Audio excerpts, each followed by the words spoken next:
Hello, everybody. It has been a hot minute, but we are back for Season 6, Episode 1 of Mindclickers, where it's time to click both heads in 2025.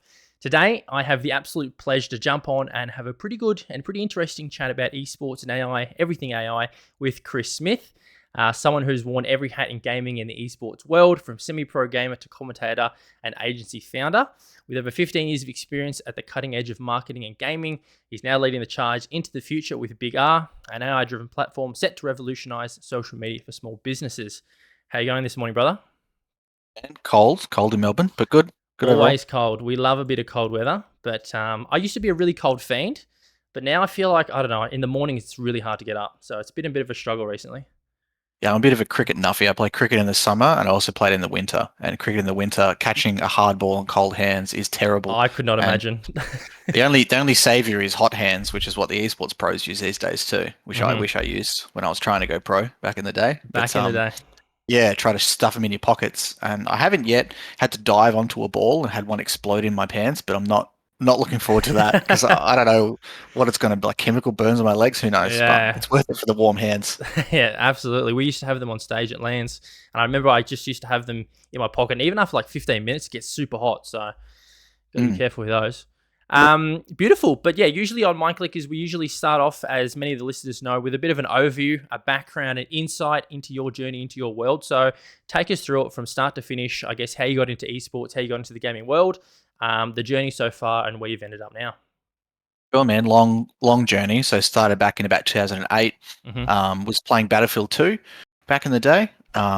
Still the best FPS in my opinion, and was just trying to get better. And one of my best mates at school, we were just obsessed with the game. We used to go to Hungry Jack's, or for those overseas, Burger King, Mm-hmm. every Wednesday after maths class, buy our $5 Super Stunner meals, and we'd flip over the paper that's on the tray and draw the map and talk about things that we did previously. Like we were here and the enemies were here and these are the plays that we made. Love it. So then, in those days, everyone used to play in the same servers. Like, there wasn't pugs in those days, especially with Battlefield. Like, Mm-hmm. it's not so much an esport title, which is why I got out of it eventually. But we used to always join these servers, and you'd always have a clan tag you could put in front of your name. And there used to be a guy in there called Cardiology who used to just destroy everyone in this Internode games on .net server, Kark and 32 on 64. And I remember asking him, like, what's a clan?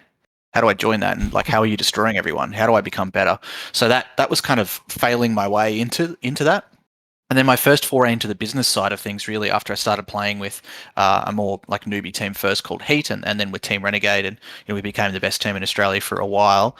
You kind of just said the death of Battlefield 2 because I got into it late.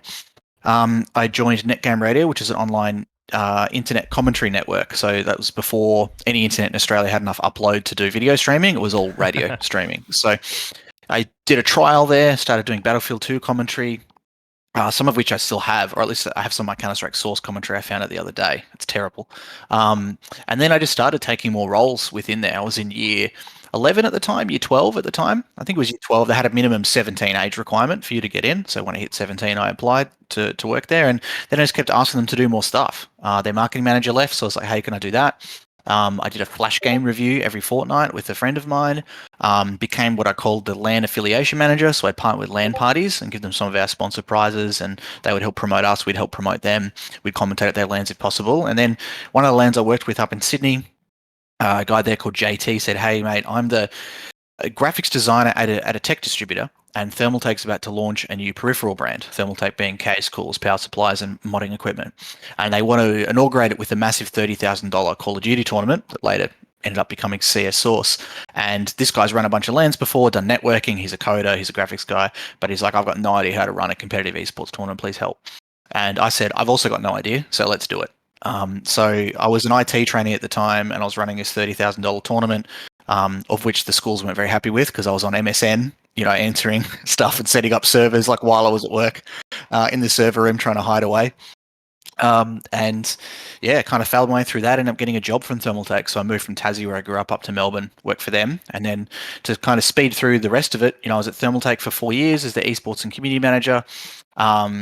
Left there, became a journalist for a year and a half, got headhunted by Corsair back into the space. While I was a journalist, I was actually studying social work, kind of got out of the industry for a bit.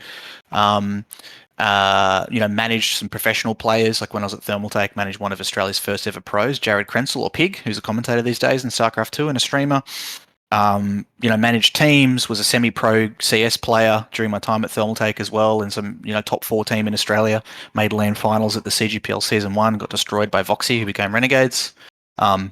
And all that kind of stuff. And then in 2018, had a quarter life crisis, quit my job at Corsair, decided to become a consultant, thought I was going to convince every brand to get into esports and I'd be the vehicle to do it. Terrible idea. I picked up some investment, failed my way around, hired some staff, scaled up that business. Had 12 clients, 9 staff, a few million revenue, did a multi-million-dollar deal, and then just got super burnt out running a service-based business. Shut that down in 2022, paid back the investors, helped my staff find jobs, passed off all of our clients to my friends' agencies, like Chiefs, for example, who we've got in common. And then asked ourselves the question, like, how do we turn ourselves into AI? So kind of brings me to where I am today, with Bigr Social / Bigr AI, trying to figure out ways to fix the problems that ourselves and our clients had running a service-based business. So how do we automate certain workflows by using AI? How do we map it out in a mind map and say from start to finish? How do we onboard a client, create a strategy for them, create their social media content, send it to them for approval, post it on their platform and do reports? Can we do all that by using AI? And then various other kind of bits in between, some consultancy bits here and there, and trying to play games every now and then and go to the gym and play cricket. So yeah, bit of a summary, man. But yeah, like you said in the intro, if you're to go to a event, which is the widest employer of job roles in the industry, I've been there in every professional capacity except maybe like audio visual tech. I got not much of an idea about that. But in 2022, I ran the world's largest VR esports event as the head of that with like 30 subcontractors. Have been the player on stage, have been the commentator, have been the player manager on stage as well. All that kind of stuff from start to finish, being the VIP, being the sponsor, being the journalist at that event, all that kind of stuff too. So have kind of failed my way around every time I thought I found what I wanted to do, but what I really enjoy doing is working on the industry, not in it. And my superpower is being able to see where everything is and how things fit together and networking those people and that kind of stuff together. That's what's really exciting to me. Yeah, I was going to say... That's awesome. I was going to say, like, having such an insight into so many domains within esports and the esports world, I think is so much value, right? Because I think nowadays, you look at maybe pro players or coaches, and they mainly have one avenue where they want to sort of stick in and be in forever, right? How realistic that is, right? But I think with yourself, did you ever, I guess, when you first started playing, was it I'm gonna play for as long as I can and then see where it goes, or what was the mindset about that? Yeah, every time it was that this is what I thought I was going to do. So I thought I was going to be, a pro player playing on stage against NIP, because at the time, they were the CS team where they have an 87-0 LAN record, right? So we were a middling Counter-Strike team, like probably a top 32 in Australia. Then when CSGO came out, we went complete nerd mode and we became like a top 4, a top 6 team just off the graft of learning the game much better than anyone else. And the thinking was, how far can we take that? We didn't have the individual skill. We're all complete nobodies. And in those days, people hated nobodies, where these days they're kind of embraced, right? But they hated kids and nobodies in those days. So if you were 14 and also the people didn't know who you were just relentlessly bullied online, to be clear about that, compared to like Donk today. Like no one would pick up Donk back in the day, no matter how good he is. They would just all call him a cheater and say, well, I'm not playing with you. Who the fuck are you, kid? Don't talk to me.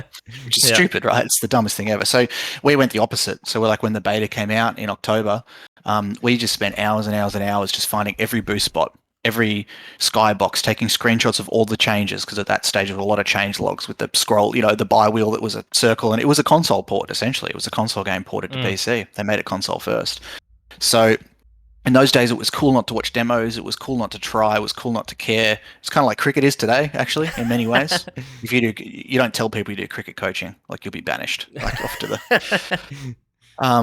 And like we kind of took it the opposite. So yeah, every time, like I thought this is what I wanted to do. So I did that, and then when I stopped and became a commentator, I did get one proper overseas opportunity, of which that guy is now an investor of mine, who was the head of esports at Faceit, but didn't mature, because in those, I mean, even in these days too, right? He was like, we need you in London for a month. You have to leave in 2 weeks.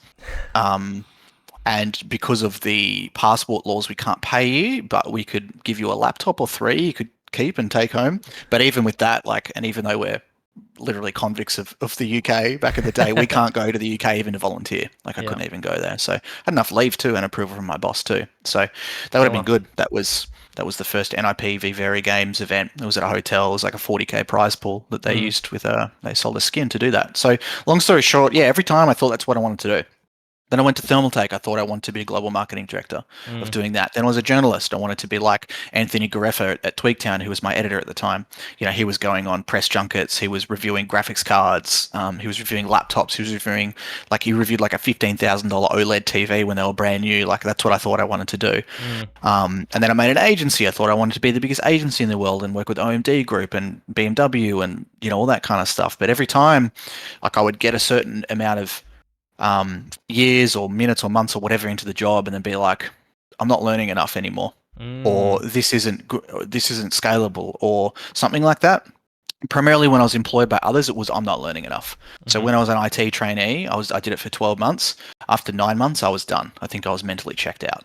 And I still did the job. It's not like I didn't turn up to work, right? But after that, I was like, I've reached the cap.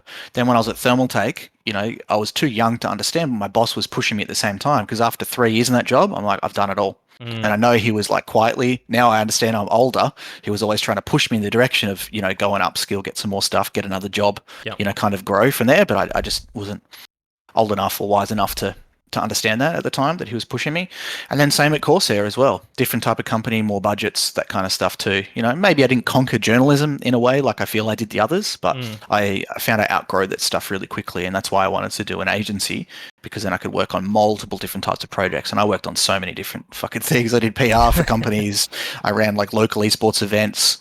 I ran the world's largest VR esports event. I did a $2 million beta launch for a VR game. I also did like $15,000 influencer projects in crypto, was external CMO and COO for crypto projects, helped launch games, products, titles, like all this different kind of stuff. Work with influencers. I had an influencer. I didn't even mention we had like a Phase House of Australia in 2018 for a while. 2019 called Shade Crew, had a mansion on the water, 2 doors down from Ricky Ponting and the Golden Mile. Like did a lot of different stuff, and it was just what I find is that when that all finished, there's no IP to sell, so that's the downside of it. But I have like a PhD now in running an agency for doing that for 4 years. So then it's like, okay, how do I take that into doing something else? Yeah, absolutely. Wow. A lot of experience, a lot to break down, to be honest. Do you think that your experience over time has just sort of catapulted into each role that you've landed into? Say, for example, going from a pro player, going into a commentator, all those sort of things, it's sort of helped you catapult into where you are now? Yeah, I think so. Like, you know, there's an advantage and a disadvantage, right? Like, there's an advantage of hyper specialization, and that's how you become truly successful. Is you only have one job, and you only work on one thing, and you do it 24/7. And love him or hate him, it's the Elon Musk thing of sleeping at the office and working on one project. And I have an ex-client like that whose business has almost failed 3 or 4 times, but now it's going through strength and strength. And I know that's all he thinks about 24/7 is that one business. Yeah. That's all he ever thinks about and all he does. And I would say they're probably going to get a $150 million exit, and he probably owns 25% of that business in USD. So it'll be worth it in the end for him, and all the grey hairs. He has many more grey hairs than me, and he's younger than me too. So he's like 5 or 6 years younger than me with a lot of grey hair now. Wow. So, you know, there are advantages and disadvantages. Whereas, you know, I have an old friend / mentor, I guess, of mine who is, he was like the first ever professional representation for athletes in Australia. And he also did a lot of music touring. And something he said to me once made a lot of sense of my background is he said when he started doing music touring in the US, they were shocked at the breadth of knowledge that he had.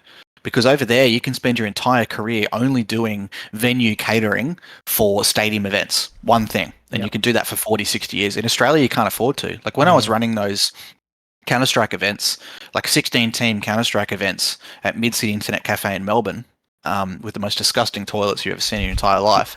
I was playing in those and running it at the same time. I created the servers on my laptop. I booked the venue. I took the entry fees. I found volunteers to help do that stuff. You know, I sourced the commentators. I wrote the scripts. I got other sponsors to put in like graphics cards, and you know, we had like M-Wave $25 vouchers. I gave them away. I took the photos at the event and uploaded them and did the post-event reports. Like I did everything there from start to finish. So I now have that hands-on knowledge of how to create a CS server and how to set up the PCs to make sure that the event's going to be successful people and how to do seeding and how to fit 16 teams into a day by having 8 in the morning, 8 in the afternoon. Like I found all that out. And what that helped to teach me too is just the methodology of doing that same stuff. I'm a very start to finish type guy. Like when I was at uni and did essays, I have to do the introduction, the body, the conclusion. And I just did the same with an event. I sat down and I thought, okay, I've never run a live esports event like that before. How do I run it from start to finish? What do I need? Well, people got to pay entry fees. Okay, figure that out. And then I need a venue for people to play at. Okay, got to figure that out. And I need some more prizes. Okay, got to figure that out. I just went from start to finish through that. And yeah, it worked out in the end.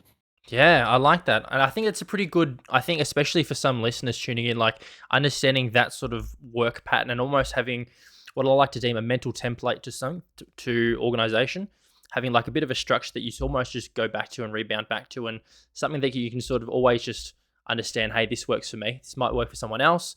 Let's try it. Let's test it. It doesn't really work for me. Let's cater it towards what I like to do and then sort of bounce on that. So yeah, I really think that's good.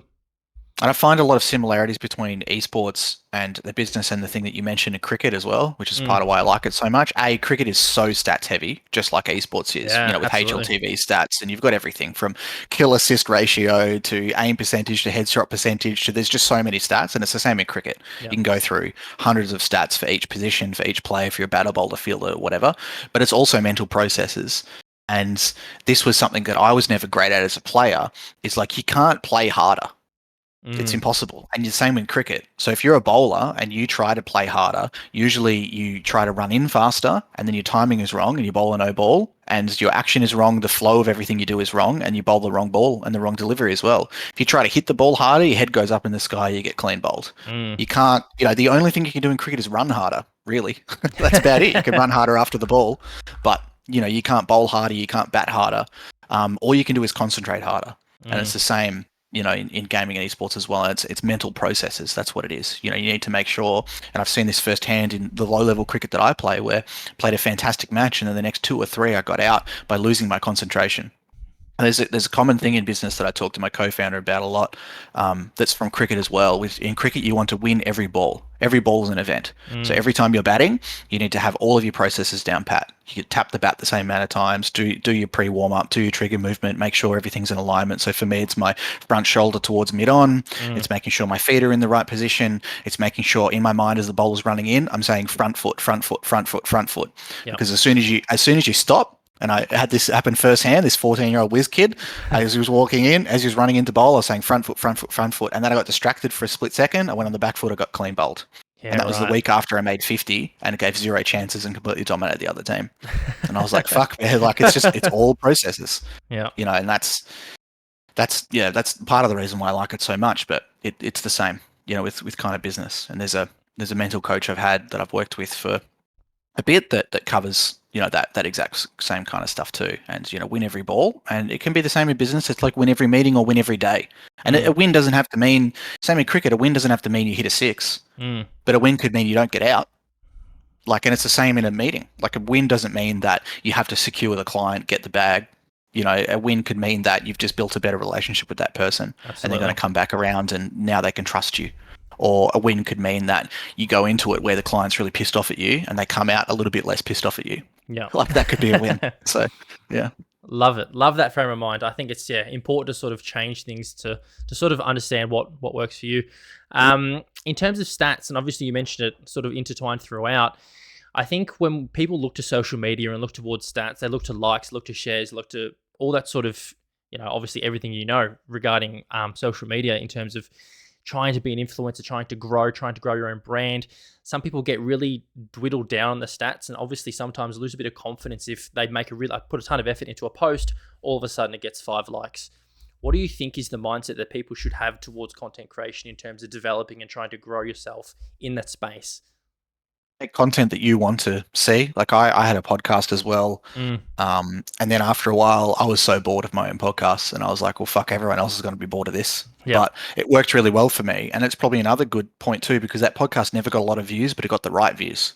Like I was just texting Clinton Sparks before this from Global Gaming League and we became friends because he came on my podcast. I don't think I would have ever met him without LinkedIn, without that podcast. He's a Grammy nominated artist. He worked with Lady Gaga on Born This Way album. He did an Eminem mixtape. He's responsible for the song Turn Down for What. He discovered DJ Snake and partnered him with Little John, which I give him shit for all the time because I'm so sick of that song. But like it's reaching the right people, and it's been the Absolutely. same with my LinkedIn for a long time. I've created lots of content on there.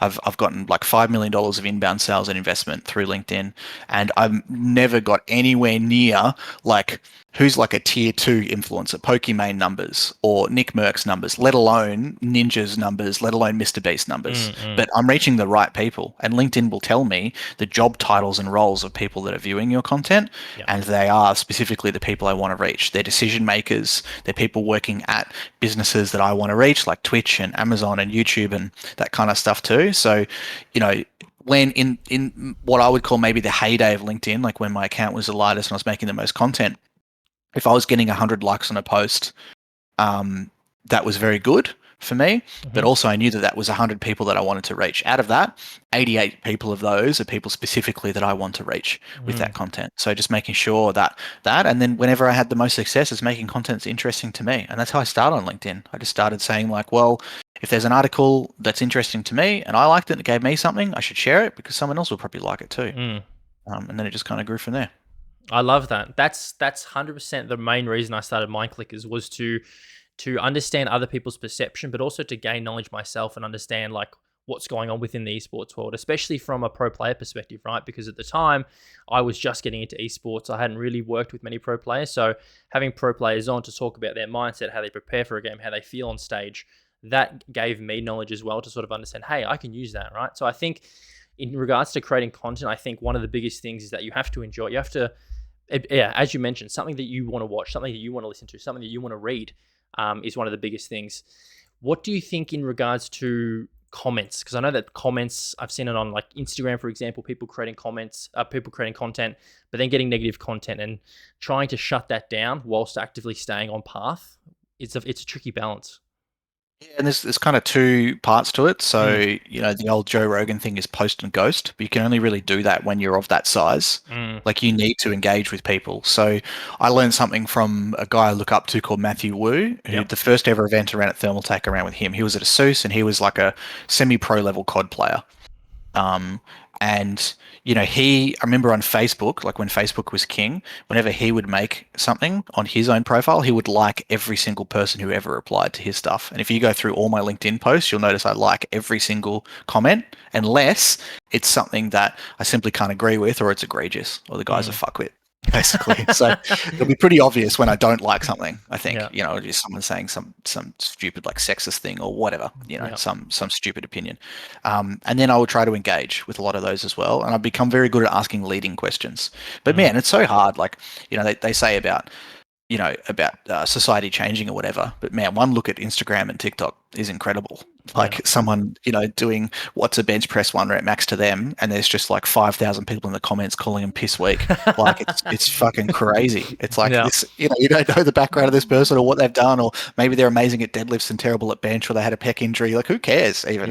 But just it's just insane. And it hasn't come to LinkedIn as much. You get some Facebook boomer type stuff on LinkedIn every now and then. But there was, for a long time, it was just, for me, it's like asking leading questions and trying to get answers and never giving opinions unless specifically asked or paid, to give those opinions. And that's what I would generally do. But I would often lead people in the direction of giving an opinion.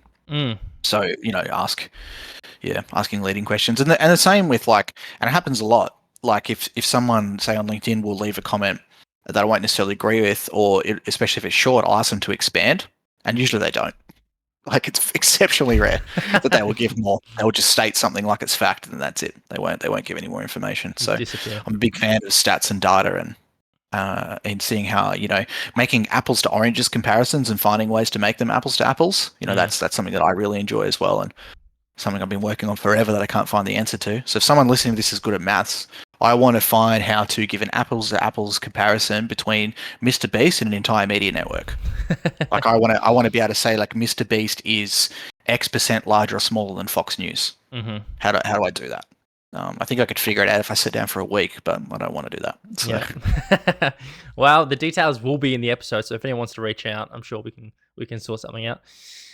Legendary. Now, we talked about it very briefly at the start, but I've always been encapsulated, obviously, as an OCE coach. Like, we go international, and sometimes the results really don't show. The effort we put in as an OCE sort of region, going into NA, going into EU, going to Meta, going to SAM, there's levels towards esports. Where are we, do you think, in regards to OCE versus the world? And what's your perspective, I guess, as a whole? How do we fit in? Are we ever going to continue to grow? Are we at our stagnating time now? Are we just going to regress? Where do you think we are, I guess, as a whole? Feels like, in a way, I mean, in my history as well, I also founded an esports association, which was a member-based association, not a governing body, very specifically developed like that. And for the government to be able to fund esports and gaming, you need a representation body, and that's never going to happen in the space for a multitude of reasons that takes 17 podcasts to do. But it feels like just the pathways are severely lacking. And once again, if you look at cricket, like cricket's in a similar situation. You've got test playing nations / full members like Bangladesh and Sri Lanka and Australia and England and South Africa, etc. And then you have associate nations who may play or be eligible to play in some kind of World Cups. And you see the difference in funding and support between those pathways is gigantic. And usually the results of that. And funnily enough, to become an associate member into a full test playing nation and a full member, you need to win a certain amount of tournaments. But it's like, it's the old startup conundrum. You need money to make money, right? Like you've got to spend money to make money, but you don't have that money to spend. Yeah. And it's kind of the same here. Like we don't have any developed pathways for people to come up and to develop within different games. We don't have a strong high school esports network. I don't think we could ever have a strong like university or collegiate network because they're just not, universities here are not at all like they are in the US. They're not, in the US, they're like high schools, or in Australia, they're just places you kind of go to. I have zero allegiance to the university I went to, and so does my mum, and so does my wife, and you couldn't care less. They don't have clubs, and they don't have these big kind of events, kind of thing. So, having those strong pathways, and that's why I started creating those Counter-Strike events. So I knew that I wanted, and my team wanted to go pro, and we wanted to be better. But we needed live event experience because we had approximately zero, live as a team. So I was like, well, fuck it. I better go run the events then. And my first ever CS event had 3 teams, including ours. And we won, funnily enough, pretty easily too. And then that grew to a 16-team event that I would run. And, I think it was like 3 teams, then it was 8, then it was 16. And I ran 6 of them. And I probably played at 3 or 4 of them and commentated the others. 6 or 7. They were called TT Hublands back in the day. So, even just things like that don't exist anymore to provide those pathways. So you look at like the massive fall off and you see this, once again, to use a cricket analogy, you see that where they might be able to scratch together an 11 to play cricket, but there's zero depth. And if their one good fast bowler gets an injury, that's it, they're fucked. Whereas in Australia, in England, in India, in South Africa, if you get 1 or 2 people injured, you've got 4 or 5 quality people who can then replace them in multiple departments, where they're fielders, where they're batters, wicketkeepers, bowlers. And it's the same in esports, right? Like if you're in the US and you have an AWPer that you can't have, there's plenty of other AWPers to pick from. But if you're like Renegades for a long time in Australia or FlyQuest as per now, like your talent pool is so shallow that when one of your guys is out of form, you can't bench him and rotate him. Who are you going to get? There's going to be a 25% drop off in skill, and then you're screwed because he hasn't been able to go to any international tournaments because you've gone to them all. And the US used to be like that, Evil Geniuses, and Australia used to be like that with Team Immunity before it changed a little bit for a while, where they were the only team in the entire region with money, and they would get all the best players and take them overseas, and everyone else was locked out. And Team Immunity would have a rotating probably 11 people, and that was it. And you could never beat them, and you could never get any better. So they would stomp everyone in Australia, then they go to World Cyber Games and get absolutely stomped. They come back, stomp Australia, and then it would just go over and over and over again, in CS 1.6. And, some of those people went on to hire things like Sponge, for example. But, it was like Sponge, Imagine, Sniper, Havoc, all those kind of guys, They would do it over and over and over again. Crazy. Yeah, it definitely is such an interesting facet. Because I remember back when I joined Renegades, back in 2021, this was in the Rocket League side of things. It was a region where I think there's realistically 3 top teams in Rocket League. So it is a competing time for LAN, but the following season, it's like, well, now there's clearly 2 best teams. And it definitely does come down to resources. Like I think last year in Rocket League, there was like 2 teams that are actually on a paid salary. So I think it's hard to actually get to a point where there is that level of resources within OCE in comparative to NA, where there's 16, 32 teams who are all on paid salaries. EU, how many teams are on paid salaries, right? And it's It's tricky. also who you can compete against, right? Like when we were Exactly. trying to go pro in Counter Strike, I would argue the top three teams in Australia were like Team Immunity, Vox Eminor, and ourselves. Mm, Voxy hated us because we were nobodies. They used to love to troll us. Team yeah. Immunity, kind of a love-hate relationship, and then anyone else was too easy. So we could never play. We basically never played against Voxy because you want to play against people who are better than you Yeah. to become better. So we basically never played against them. We rarely ever played against Immunity, and then everyone else we would just smash. So I'm not learning much winning 16-10 all the Mm, time against the finest from New Zealand or Athletico or any of those other teams. That the practice talent pool is so weak, and you see that with Counter Strike teams too. They report they go overseas and just no one will play them. They're like, well, we mm, can't warm up for the major because for some reason everyone hates us yeah, and no one will play exactly. against us. So, Oh, yeah. giving me flashbacks. I guess on that side, I remember having an episode with Dave Harris, and I think we talked about the issue of, or not really the issue, but the reality of imports. And I think imports does play a pretty big role, especially within OCE, right? Because just this last season, we imported a German player. We did pretty well, made Birmingham, had a pretty good time. So what do you think I guess the prospect of importing players into OCE is like from that perspective? Yeah, I think it's great. Like you're going to learn a lot Mm, from bringing someone else in. I mean, Renegades in Counter Strike had that for a while too, didn't they? They had a coach from overseas slash a yeah. player. Yep. I was talking to Dexter about it just recently. I can't remember what his name was off the top of my head though, but someone from Europe, right? Mm, Yeah, I think he can bring a lot. I mean, another way to look at that, once again, to use a cricket analogy, is look at the Big Bash League in Australia. Our local domestic tournament. They've got primarily Australian players, and they'll import two, maybe three people from overseas in specialist key positions.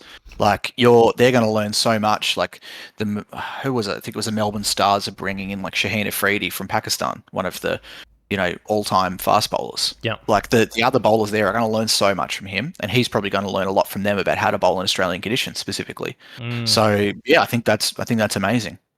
Spending some good money and bringing in import and a star that you can do, and it happens with county cricket over in England as well. They'll send over one. There'll be one West Indian or one Australian or whoever that plays with them in their starting 11 when they're mm. playing in county cricket there too. And they always talk about there's so much learning both ways. The Aussie learns how to play over there much better, and they'll also learn, what those specific skills from this person are. Yeah, absolutely. I think it's definitely an interesting trivia. I'm sort of reflecting back to a couple of years ago when I joined Elevate, and me and Kami and Virtuoso went to Japan, and we picked up Realize, and we sort of went to APAC and sort of elevated the region as a whole.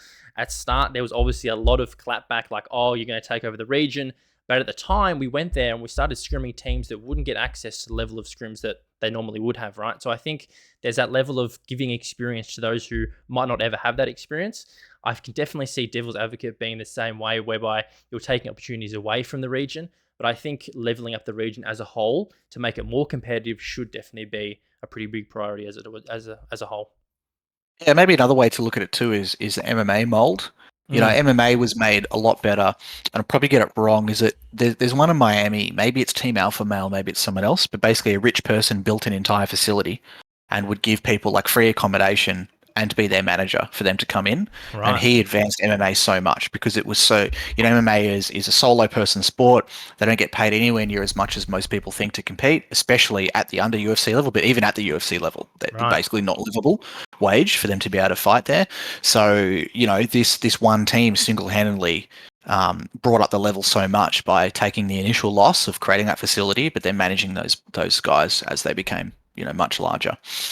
And it would help to train them up. And same thing, people then from Brazil would fly over there and other countries too, because for a long time, like Brazil would dominate it. And then, the next example is probably Khabib and his team over in Mm, Dagestan, like the smallest, most random, weird place ever that's just got so many UFC champions at it and so many high-level competitors. But they do the same thing. They run these massive camps and they all train together, and then people go over and they live there for 6 months, whatever, or maybe permanently, to be able to train with those guys and their skill set too. So there's no reason why we couldn't do the same here in Australia and make it a destination mm, to bring someone or some people over, to join and help us become better. Because I could just imagine, like, early CS, if Voxy imported, Scream from, I mean, Scream's probably a bad example from France because he barely speaks English, from my understanding. But, bringing over someone yeah. like that, like an international, proper quality level player, even a tier 2 player, Mm. is going to do so much more, for the entire scene. And then with one, maybe bring some more. And then I have a massive advantage over here. Yeah, I think it's just such a massive trajectory that OCE can have as a whole. On the flip side, we talk about sponsors. Where's your mindset in regards to OCE and sponsors? Obviously, we talked about yourself sponsoring your own events, doing that stuff from a startup perspective. What is it like in terms of esports from a sponsorship perspective? Obviously, EUNA, giant big sponsors. Are they looking at OCE, do you think? No, short answer, no. Long answer, they're not globally. It's really struggle street for all esports teams globally right now. Have a lot of inside knowledge from a lot of friends who are chief revenue officers or head of biz dev at various teams from around the world. And some of my investors who are helping other teams raise capital or invested before too. It's really tough. And the reality is is that the return just isn't there.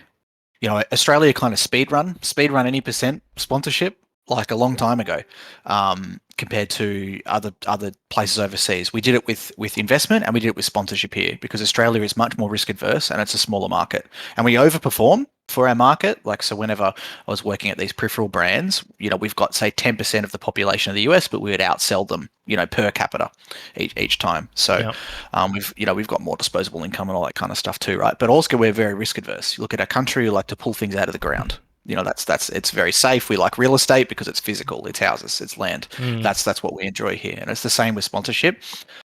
But the return just hasn't been there, and it's the same scale as the US. So esports teams here in Australia have 10x less selling potential, and they're making the same kind of losses on deals, and as the team goes compared to the US. So where the US, doing the maths, so where we may get a $1 sponsorship.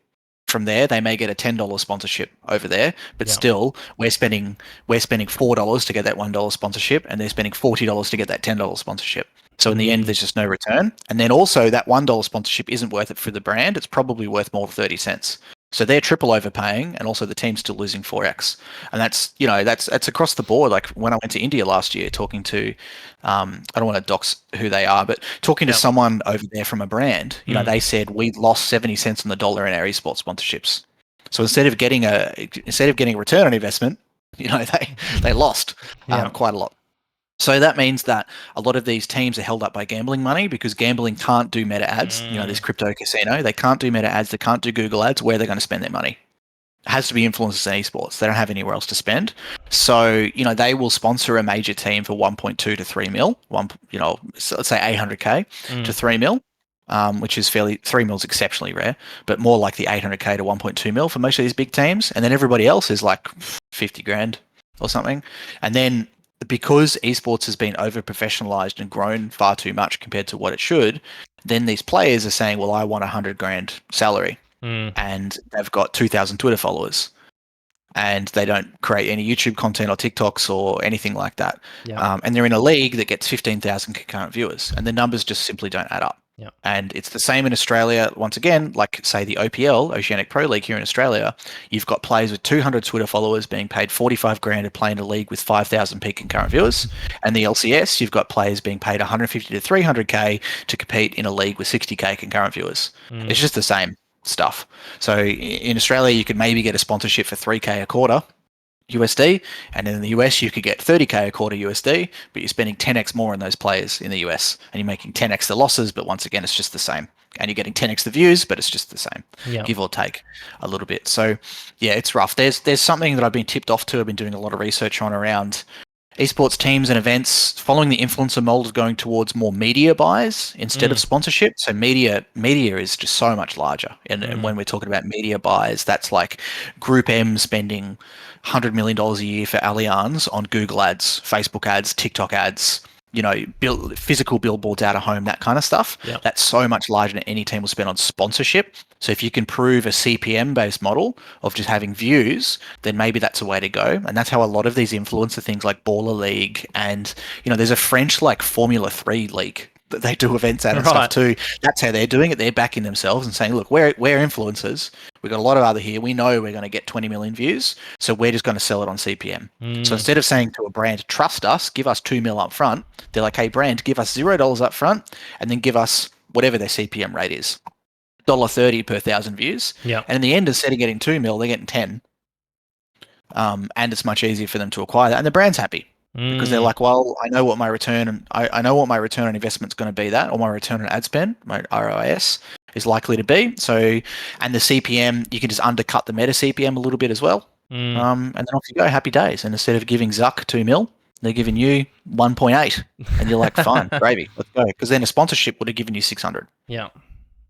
And you don't have to worry about non-competes, and you don't have to worry about activating much for them and all this kind of stuff too. So there's other minor advantages too. So some teams are looking into that, but yeah, long story short, it's rough. But for a reason, and this is content I've made before too around that, like, VC dollars have over professionalized esports a lot. If you look from 10 years ago when I was doing $25 entry, 16 team local LAN events, it just hasn't, scaled now to $1 million majors. Yes, there's a lot more views, but if you think like, and I've made some content about this too, it costs $3 million to run a major. Wow.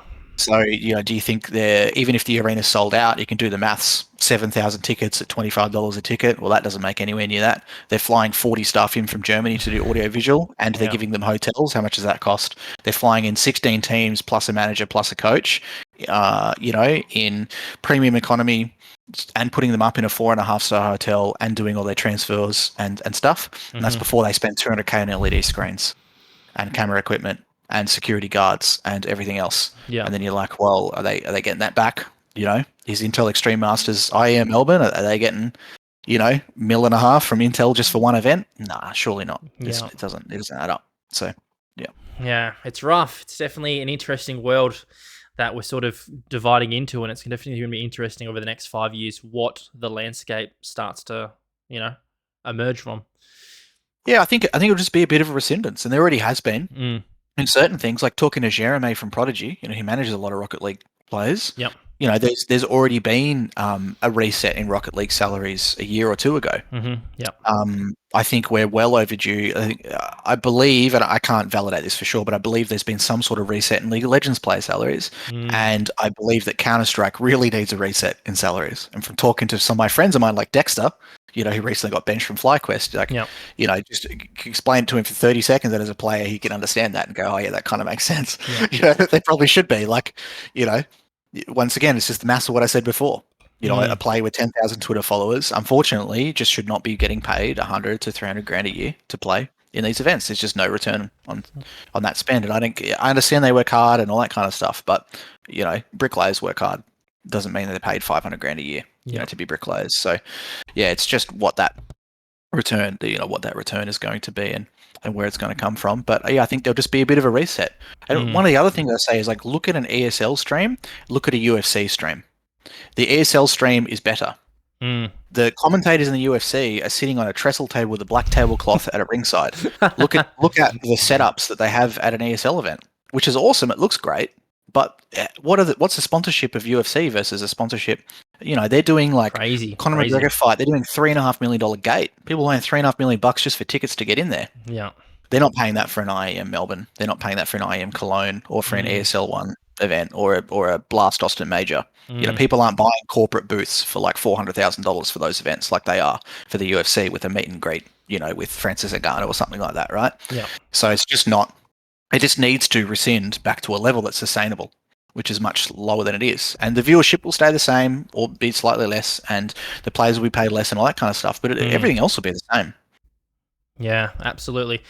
I was just thinking about it when you were saying, but I'm going to play a little bit of devil's advocate here. Obviously, the last 3 years, we've seen a pretty big emergence from the Saudi perspective. So I've been to both Gamers 8s and last year's World Cup, and they're pretty blown out. Like the facilities, everything's sort of everyone, when that time comes around, everyone's obviously looking at that from the esports perspective and thinking, is this the normative? Is this what every other esports event is like? Do you think Saudi's having a positive impact, or it's like, the expectations are pretty high, this isn't replicatable across other events as well? Do you think they're having, what sort of impact? Definitely not replicable. Wow, I can't even say that word. It can't. Yeah, it's definitely not going to be replicated unless someone else comes in with a ton of money to flash around. But look at the layoffs at ESL for a clear indication as to where it's going to go into the future. It's obvious that they're spending money for certain reasons. It's to raise their profiles for tourism. It's for that kind of stuff. But people will continue to lose money until they don't want to anymore, and that's what influencer esports teams have done. There's been influencer esports teams in the past, like Disguised Toast team, or those other kind of teams as well. I could see like Moist Critical's team, like Team Moist and things like that are happy to lose money until they're not. anymore. Meta is happy at the moment to lose money doing virtual reality development until they're not. One day they'll stop. And they'll say, okay, we're sick of this. That's it. We're done. And that's when the rescindance will happen. And in an early stage, it happened that a lot. In Australia, there was players who were like, well, happened in the OPL. They're like, well, we know other teams are getting 45 grand a year salaries or 35 grand a year salaries and free housing and accommodation, so I want that too. And it's like, well, bro, you've got 150 Twitter followers. Like, legitimately, there were teams that had players which had sub 200 Twitter followers who were asking for 45 grand a year, playing in a league that has 5,000 current viewers. Like, sorry, it's just not sustainable. And guess what happened? Every single one of those tier 1 teams in Australia has either completely died or been sold as a distressed asset. Every single one.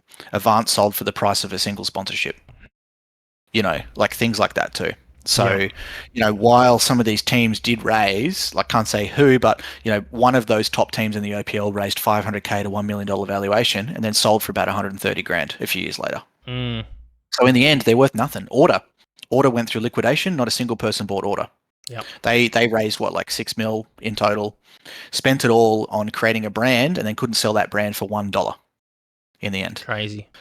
So, there just needs to be, if they raised less money and spent less and tried to do not as many things, they tried to be an esports org, they tried to be an influencer org, they tried to be a tournament operator and a merch supplier and an event operator. Just pick your lane. And then instead of doing all that and spending $1 million on each by raising 6, just raise $1 million and do one thing properly, or raise $1.5 million and do one thing properly. And they may still be around today.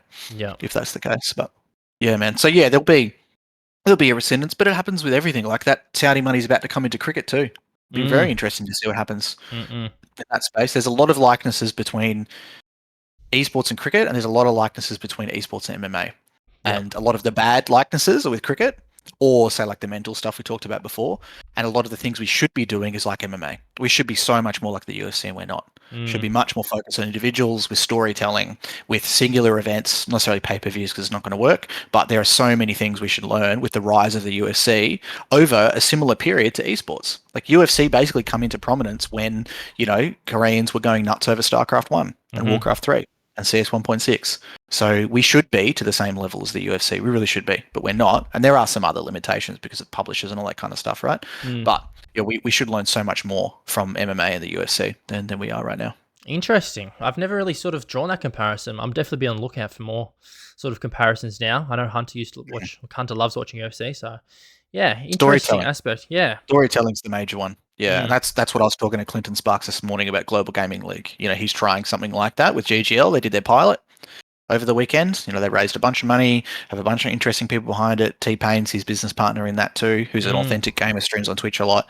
But, I sent him a screenshot of me watching it. He asked me what I thought, and I said, I'm really interested to see your storytelling because that's what matters. And he's good at that too, historically. So awesome. Yeah. Just thinking about it as well, one I guess OCE org that stands out to me at the moment is Power, obviously from Lachlan, come in from a very I guess direct influencer based, and now they're dabbling in esports with Rocket League, but their priority isn't esports, right? Their priority is creating content, their priority is marketing, they've got brands, they've got clothing. I think that's probably the way to do it with an OCE. 100%, it's the way to do it internationally. It's the way FaZe did it with massive success. Yep. And they fell over just due to severe mismanagement. Really, it's nothing to do with their brand or anything else like that. And that's coming from me. I've got a lot of friends who were at FaZe and a lot of friends who are leading FaZe now, through their rebirth, like Jeff Pabs, their chief revenue officer, who I met because I did a podcast, funnily enough. Yeah. So yeah, 100%, man. Because if you look at their first ever video, got over 1 million views. And their first 10 videos didn't get under 600K views from memory from years ago. Like, what esports team has ever released a video to get 600K views? Go and look at all of Team Liquid and OG and Cloud9 and everyone else. Fnatic, and just go look at their Fnatic, who were, TSM laundry list, right? Maybe TSM could get one because they got a bit more personality. But, what's their USP from a business point? Like, what's their unique selling proposition or unique selling potential or unique whatever you want to call it, right? They're all just like our branding is. We are a professional team that wins games. There's only really allowed to be one of those, and it probably is Team Liquid because they've run the most tournaments ever and they've got the highest prize pool ever. So it's probably them that could take that crown. So then what do you need to do after that? Like, you need to create something special. Like, you need what OG used to be, which is only Dota 2 and all about the family and community and these like really kind of reclusive nerdy guys that are fucking amazing at Dota. Like, that's good, to have that. And you've got, G2 with like their intricacies and their interesting thing. You got FaZe, which has started from the bottom. Now we're here. We have a gang sign kind of thing. Like, we're young money. We're rich. We don't give a fuck. That kind of stuff. Like, you need some sort of branding like that. And from having friends in the industry and who work at these teams, like, I'm sorry, but tell me the difference between Cloud9, Fnatic, TSM, Team Liquid, etc., FlyQuest. I just don't see a big difference between those teams at all. They just seem like the same kind of thing in my mind. Rogue is another one. Yeah, just add to the list. Yeah, no, it is interesting. It's hard to differentiate yourself, and I think that's probably the gauging factor that a lot of teams need to take into consideration if they want to have, a bit of an outside the box moment. Yeah, you need an identity, and I know that there were screaming matches at FaZe from the board level of whenever they would publish a video. The executives would want to do this sponsored video, and I know that FaZe Banks, etc., would be there saying that is cringe. We are not releasing that video. It will fuck our brand. We're not doing it. Well, I can't even think of an example off the top of my head because I'm not the content creator, right? But I know that was the case, and screaming matches in the boardroom were probably not the way to go, but it worked, didn't it? Yeah. Like, you look at the case studies of FaZe 2019, and I released some stuff on it recently. FaZe 2019, 16 city blocks. That's how long the line was to see it in New York City. And then the next day, FaZe Rug himself just did a meetup. 3,500 people turned up in 100-degree Fahrenheit heat to go see him. Both got shut down by the cops because there were too many people there. They did $2 million worth of Champion merch in one day, and Champion cut them off. They said, "You got to stop. This is too much." They did $1 million in the first hour. Yeah. Like, they sold another drop with Heat. These kind of like Heat do these boxes where you buy like a loot box essentially that comes with like last season's high-end fashion. They sent me one. So it had like off-white shorts, some designer socks in it, plus like a FaZe crew neck and a FaZe t-shirt. That's what was in like this lovely like Gucci style packaging. They sold out of every size under like 4XL in like 20 minutes. So, that it works. Like, when it works, you just need to, create that branding and that style and create that aspiration of FaZe. And then just not die due to terrible management. a balancing act that's definitely hard to master. Got to mix a few potions. Yeah. Fly so close to the sun, it happens sometimes. So, absolutely. Yeah. Now we've got to get into it before we turn off the gas and roll down the hill towards the end of the episode. You are the AI guy, so I want to know more about your perspective in terms of AI, esports, the world of AI. Where are we at the moment? I think AI has been pretty crazy at the moment. It's definitely seen a bit more of an expansion over the last year. A lot more people starting to use AI online. I've even seen people start to make their own branding in terms of esports orgs from purely built from AI from the ground up. Where are we with AI at the moment, and what do you see, I guess, the next 5 years looking like as well? Yeah, I'd say it's incredible. There's many great proof of concepts, but the main difference between the last, you could say, like bubble of crypto and current with AI is we did a lot of work in crypto too, and I do think it has some use cases for sure, especially smart contracts. If someone wants to look that stuff up, that's fantastic. Which are essentially, it could work in esports too, which is essentially contracts that are on the blockchain that when certain actions happen, other actions will happen. So, for example, people are notoriously not paid at prize pools, right, in esports. So if the smart contracts were there, it could say, okay, if you're on this website and your team is listed as number one, when the tournament finishes, the payment is auto-released to you. And it's all publicly on the blockchain. And then they just stake the money. And then whoever's doing it, kind of that third party, they just take some sort of rake from that. Then perfect. The money gets paid out instantly. Happens all the time. Happens in every sport. It happened recently with Oman's cricket team with the last World Cup. Big thing. They didn't pay out their money to their players. So the difference between that and AI is already here. There are some great proof of concepts, but it's actually things that you can use and can be an advantage to you. So like one example of that is I did for one business I work with, which is Limitless. So we're the largest Counter-Strike map creator in the world. We've got a Guinness World Record of having the most followers on the Steam community. We've got about 2.5x compared to anyone else on there. With Limitless, I needed to increase our top of funnel sales. So that means that I need to get the word out there to more people that we exist, because it's pretty niche, right? Like a company that makes Counter-Strike maps, and there's honestly no one else in the space that's professional like us. We are the only one in that space that's doing this. So it's really hard to start a market because brands are like, who the fuck are you and what do you do? That doesn't make any sense. Yeah. So we need to increase our top of funnel. So to get people to give us money, it's much more likely if they already give money to Counter-Strike. So I used ChatGPT to find for me the top 50 ranked teams in Counter-Strike and all of their sponsors and where to contact them. I did that. That will probably take me about 3 days manually. I did it in about 4.5 hours. And it doesn't do all of it. I can't just say that to it. and then it just all goes. Yeah. But it does a lot of, first off, is find me the top 50 teams and list them in a list that I can copy paste into Excel. Done. Mm-hmm. And then it's, there's a lot more kind of steps to it. But still, it automated most of that workflow. Some other practical examples is that when we create content, we don't use gimbals, we don't use DSLR cameras anymore, and a lot of the time we don't use microphones. We use AI to do that. So we use AI to upscale and smooth and heighten the FPS. So we also shoot in 30 FPS on a phone, say at like PAX at an event. So I shoot 30 FPS on a phone. We use topaz.ai to smooth it. So we don't need a gimbal. We also use it to upscale it, so it increases the resolution and the frame rate. And we also use Topaz to clean the audio as well. So if we use a mic or we don't use a mic. So, when we're doing that stuff, we don't need to buy a $300 gimbal. I don't need to have a DSLR. I don't need to have any professional people I'm paying to do any of this kind of stuff with the editing as well. It's done in CapCut on a mobile phone. So we can do all of that just off a phone now, which is saving us real money and real time in doing all those kind of things too. So there's so many things right now in AI that you need to chain them together yourself with a bit of work, but it will decrease your workload or increase your output capacity by 30 to 60% quite easily if you've got the right tools at your disposal, like that kind of stuff. Or there's other ones that, say for your podcast, for example, Minvo.pro is one I've used before, which just cuts podcasts up into clips, auto puts captions on them with emojis on them, boom, done. Yep. I did it for a potential client of ours in the gambling space. I was like, bro, you should just use, a lot of gambling companies are really struggling because their cost of marketing is way too high. That's really, and also the taxes are really eating into them. So I was like, well, instead of paying an editor, I used to pay an editor $100 to edit the ums out of a podcast. You can now do that with an automatic tool in like 5 seconds. 20 seconds and pay it $20 a month and then do 5 podcasts a month and things like that too. Or you can use Minvo to cut up clips and things like that too, rather than paying $30 a clip to an editor. You can automate that, and instead of paying $30 per clip for an editor to do 3 clips in a week, you can pay $30 a month to do 20 clips in a day of one podcast, and then increase that too. So that's the or what did I give, 4 or 5 real life examples of the way we use AI at least every day or every week or every month to save us a lot of time. And most of that's done through a $20 a month ChatGPT 4.0 subscription, which is what we primarily use at the moment.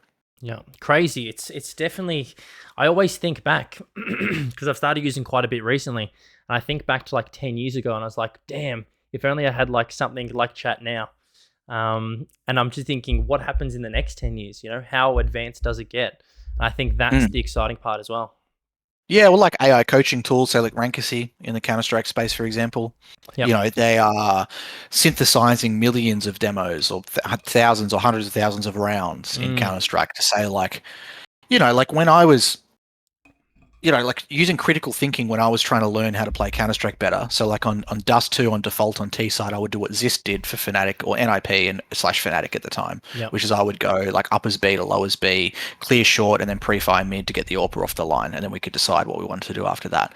And trying to teach other people, what I would do is that critical thinking of why is he pre-firing there? Which corners does he aim at first and why? Which corners does he primarily skip? If he threw a grenade, why did he throw that grenade? If he threw a grenade short, why did he not throw one last round? He threw one this round. And, there's likely a reason why those things are happening. So trying to take that critical thinking. But if you can use AI to do that, it can summarize your demos and say, look, whenever you're retaking, like whenever you're on CT side and the T's have planted the bomb and you're retaking B on Dust 2, you should send 1 window, 1 doors, 1 tunnels, because that will win 75% of the time. That will be, because that's the thing I went through in my brain all the time. It feels like tunnels is shit, but is it? I don't know.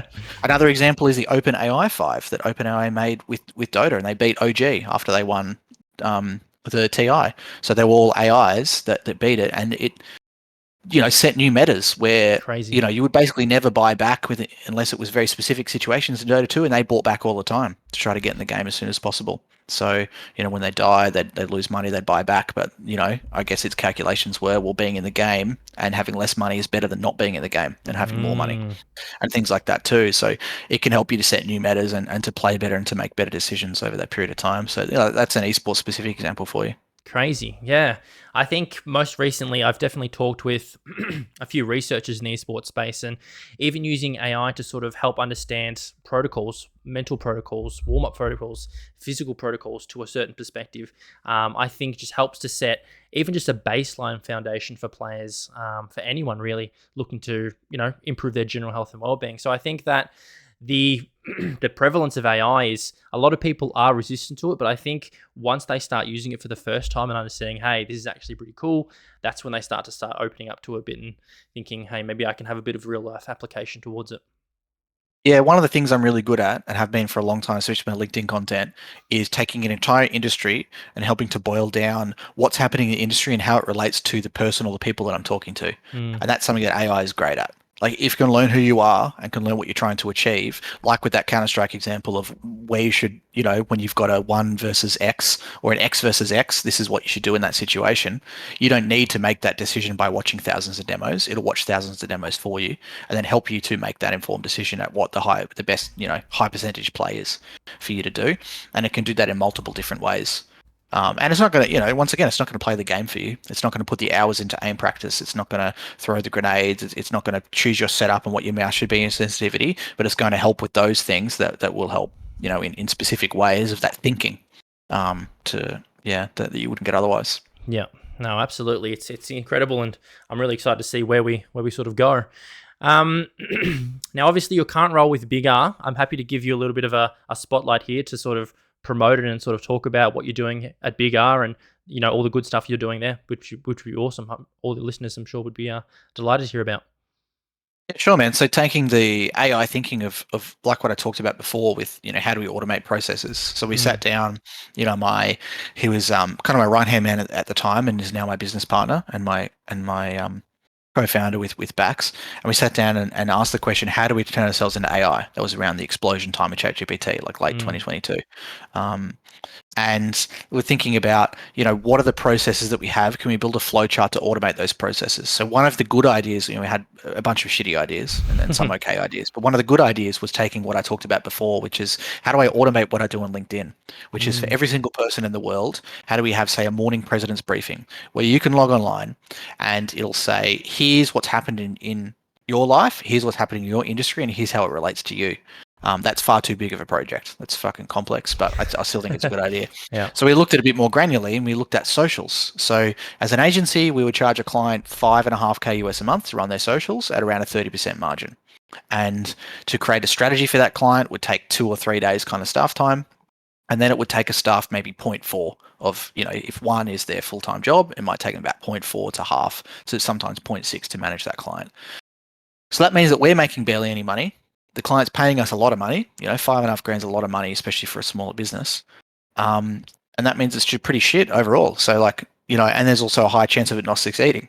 So a high chance of the client being annoyed as well and it not working. So that sounds pretty risk heavy and also no one wins in that situation. So we managed to build a product that can completely automate social media for small to medium businesses by using an app that you can download off the App Store. So when you download the app, you connect your website, you put in your website and you connect your meta to it. It builds it's called a RAG, but essentially it's a database on you.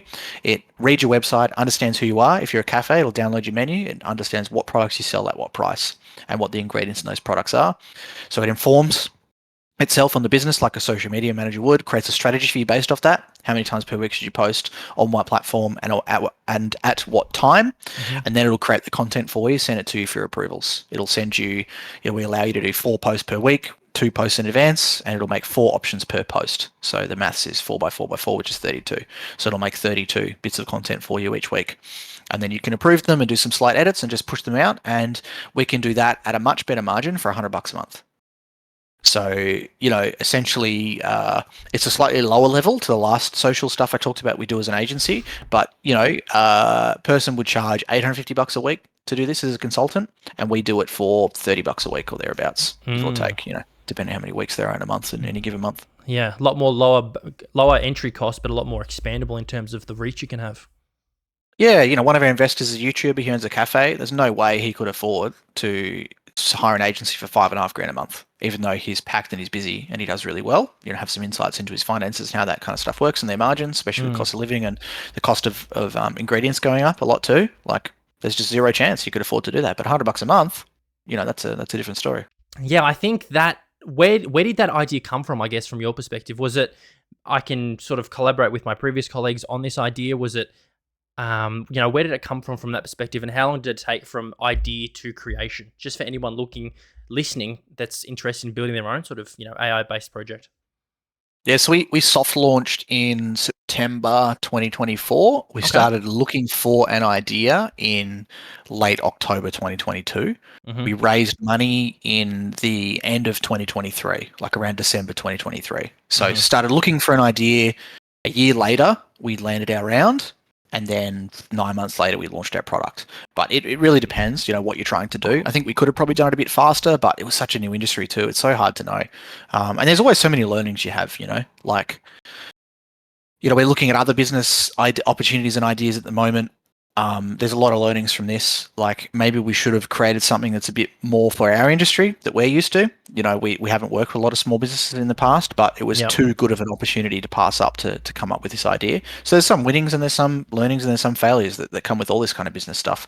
Similar to like the Shade Crew one that I talked about that we did. We had a influencer house, tried to make kind of like a FaZe Clan house in Melbourne. Yep. Most of the talent were traditional kind of influencer talent.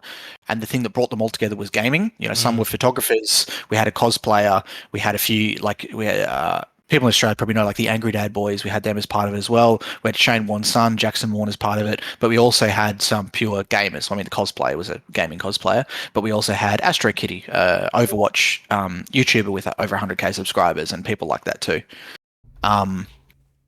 But, so many learnings from all that kind of stuff, right place, right time, or wrong place, right time, or all that kind of stuff that you learn. Yeah. How to raise money better in the future, who to take money from, who not to take money from, who to do business with, who not. And for me too, like I'd never built a product before. I've launched other people's products a lot.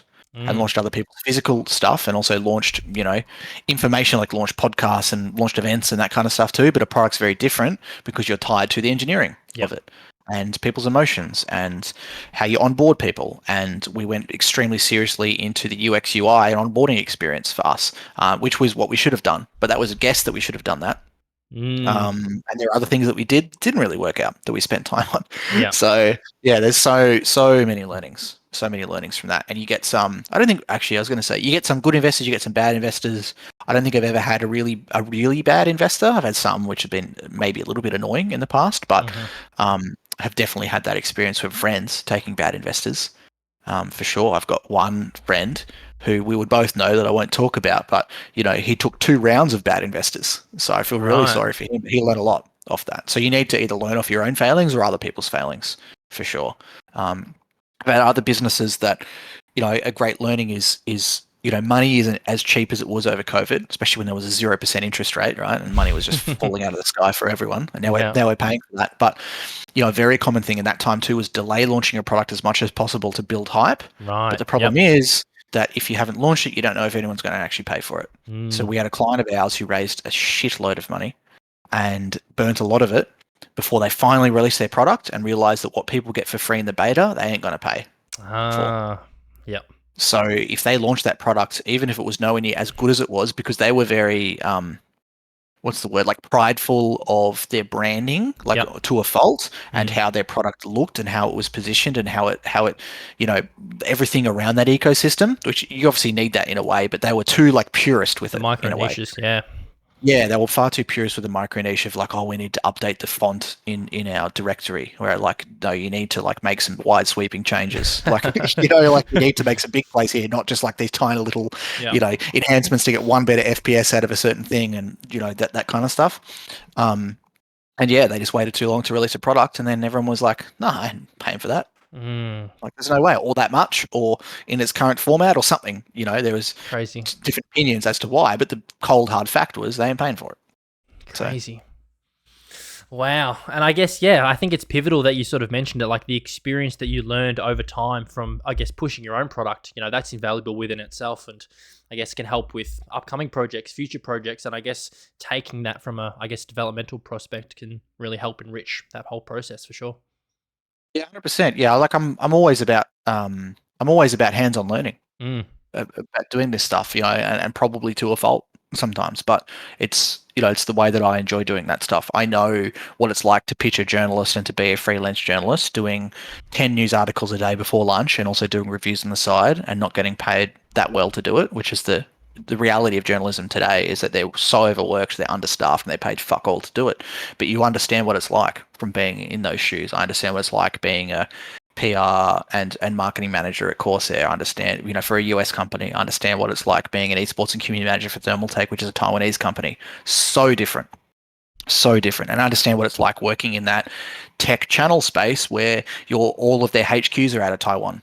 And if they're a Taiwanese HQ, it's very different, just those cultures. Like working for that US company of Corsair, that US culture bled into Taiwan, and the Taiwanese office is nothing like the Taiwanese office of, say, Intel or Nvidia, who are also US companies. They're very, very different. Nvidia's Taiwanese office is very Taiwanese cultured, in my opinion. Whereas Corsair's Taiwanese office is very American cultured, in my opinion. Whereas Thermaltake is headquarters out of Taiwan. So, of course, it's Taiwan cultured. And just the way that they see branding and product management and pricing and margins is just so different between them. Corsair is much of a lower amount of units, higher cost, higher margin with better branding type deal. And one of the reasons I took the job is I went to their website and just look at the website. Like look at Thermaltake's website versus Corsair's website, and they'll tell you straight away what type of company they are. Whereas Thermaltake is sometimes, of course, they've got flagship products that have a higher margin, a higher cost, but primarily they're a cheaper product mover at a lower margin. So they're releasing keyboards that are, in the $80 to $140 realm, where Corsair are releasing keyboards that are in the $100 to $250 realm.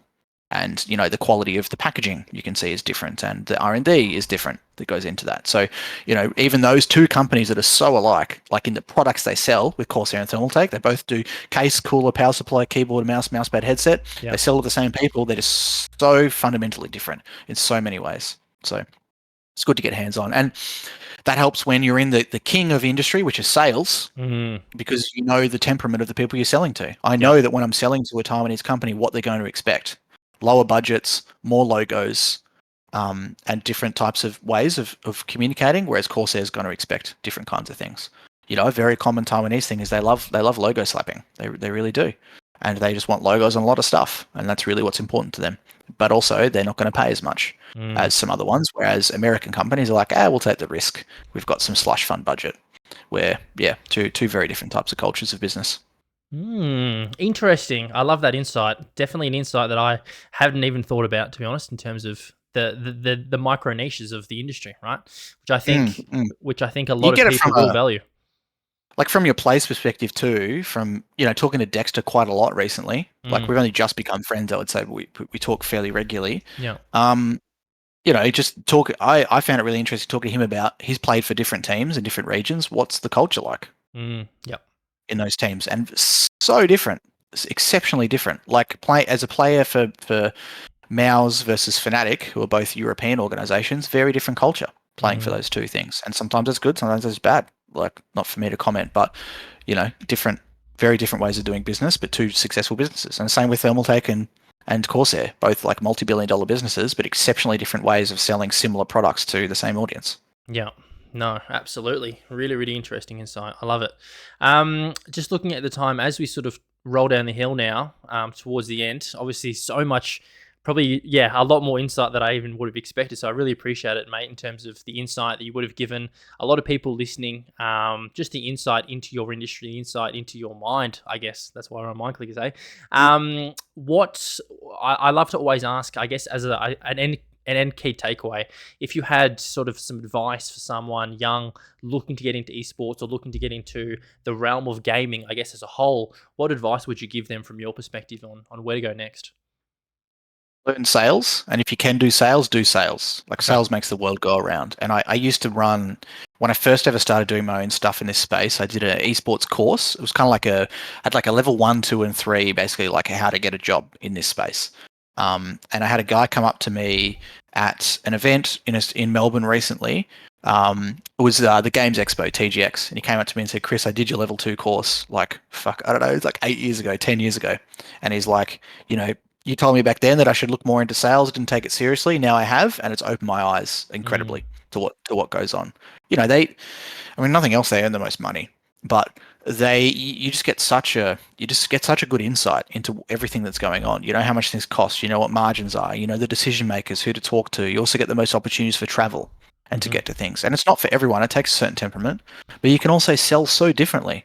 I've got like two friends One's an investor of mine, and one's just a long-term friend of mine, who've both done $100 million in sales in their lifetime USD, and Wow. they sell completely the opposite.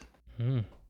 One's Jeff Pabst, who I've done podcasts with from Phase, who's done 100 Yep. million bucks in sales. I'm much more like him, relationship-based, friendly, etc. One of my other investors, who's done $100 million in sales, primarily around like the video game space, very direct, exceptionally direct. Wow. Yep. And he's much more likely to wear a suit than I am. He's much more likely to ask a direct question. And in many ways, that's a less stressful way to do business, because in sales, you want to get to a no as soon as possible. Mm-hmm, You know, mm-hmm. you want someone to either say yes or no, and then you can move on to the next person.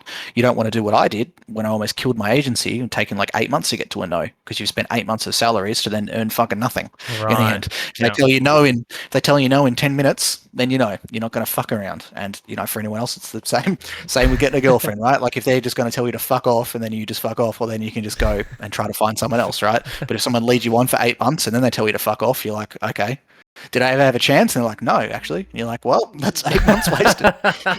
What a prime example. A prime example. Exactly. It can be exactly the same thing. So yeah, sales makes the world go round, and always like just get your hands dirty and find a way. For me, like I talked about at the start with Netgame Radio, I started as a volunteer and I just kept asking for more stuff. Yeah. Give me more. Can I do more? Can I do more?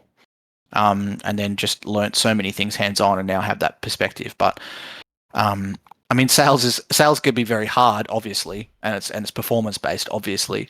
But you're, as an entrepreneur or even as a business person, you're always selling. Like if you're trying to get a job doing night fill at Coles or at Walmart, you're selling yourself. Like, you know, you're saying you should pick me because of A, B, C reason. That's it. You're selling yourself. You're selling your services, which is you. If you're trying to get investment from an investor, you're selling yourself. This is my story. This is why my team is the right people to do this. This is why this opportunity is something that you should believe in. You know, this is what I believe in. You should too. You're selling that. If you're doing marketing, you're selling a story. So there's a common thing, which I did always agree with. I thought was funny, like in Corsair. Someone told me that in Corsair or somewhere else, but sales makes the money, marketing spends the money. Yeah. And whether it's right or wrong, that's how every business sees it.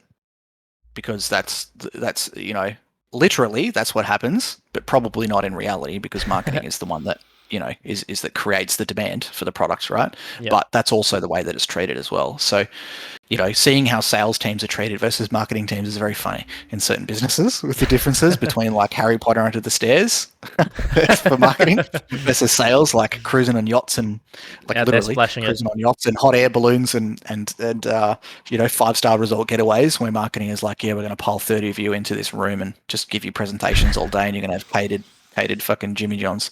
Crazy. So that's always funny seeing. But yeah, get your hands dirty, find some stuff, and post on LinkedIn, and don't be scared to ask questions of people. People will reply. That's how I had the CEO of Atari on my podcast, Jeff Pabst, Clinton Sparks, you know, pro Dota players like Loader, PPD, who won the international with EG. All these kind of people came on my podcast just because I had one and because I asked. So yeah, don't be scared to just ask people questions, and it's, you know, they might tell you to fuck off, and they might reply. Who cares if they tell you to fuck off? Just go ask someone else. So yeah, legendary. Really appreciate it, Chris. I'm sure that a lot of people will really value that insight, and I guess maybe even motivate them to take the next step in their journey, whether it be esports, whether it be gaming, whether it be whatever they're doing. I'm sure that there'll be a lot of meaningful advice that you've shared to them. So really do appreciate it. For everyone listening, where can we find you on socials, or where can we connect with you if you want to follow some of your content? Sure, man. So probably LinkedIn is one of the best ways. So the LinkedIn URLs is like LinkedIn/IN/Smithy Mayo. Yep. So obviously my last name, my gamer name, and then probably Instagram as well, which is Smithy Mayo. Not on Twitter or X anywhere near as much these days. But yeah, that's where you find me across the stuff I'm doing across bigr and Limitless and any of the other consultancy. Legendary. Where does the Mayo come from? A long story, but in Battlefield, I was the Muffin Man Yo. So it's I'm trying to think like the easiest way, and it had some letters, it had some numbers in there too, some lead speaks. So it was like T3H for the, and then Muffin, and then M4N Yo, and I put Yo on the end because I had Battlefield 2 beta, and I had the Muffin Man. And I forgot the password, so I put Yo on the end because I had an American friend at that time, and I thought it was so cool that someone said Yo that I knew. And there were some capitals in there too. So the T was a capital, and the M was a capital for M4N. So then I played in like my first ever proper tournament there. It was called the Netgame Radio Masters Tournament. They play with Team Renegade. I think it was like 10 grand in prizes or something. Dickens Cider was one of the sponsors, like legitimately. It's a cider company. And an energy mint company called Foosh. Fuck, they were disgusting. I used to give them away at Lens. They tasted so bad. And a bunch of others too. And the commentators just couldn't pronounce my name. They'll call me the Muffin Mayo, the Muffin Man Mayo, the Muffin Mayno. Probably because I made it fucking impossible for them to understand it. So, yeah, and I always wanted a shorter name. And especially when I switched to Counter-Strike, like short names were cool. I used to be so like in awe about reading on Got Games the lineups of the teams that were playing. And it's like, it's like Sponge and Sniper and Havoc. I'm like, these are cool. These are like 1 to 2 syllable names. They're really short. Like, that's awesome. I want that. Yeah. So I made Mayo off the back of that. So it's got nothing to do with mayonnaise, although it's all right, I guess. And it's just kind of the name that I've stuck with ever since. And then, yeah, got a bit of a story behind it, I guess. Legendary. Appreciate that last insight. And yeah, appreciate the episode as a whole. I'm sure that everyone listening can find the links. I'll put all the links down in the description as well, and I'll, everyone will be able to find it on the website as well. But really appreciate you jumping on today, Chris, and sharing some insights about your trajectory, your story, your journey through esports. And I'm sure a lot of people can take away a lot of key things from that as well. Yeah, no worries at all, brother. Good to be here. Legendary. Thanks, mate.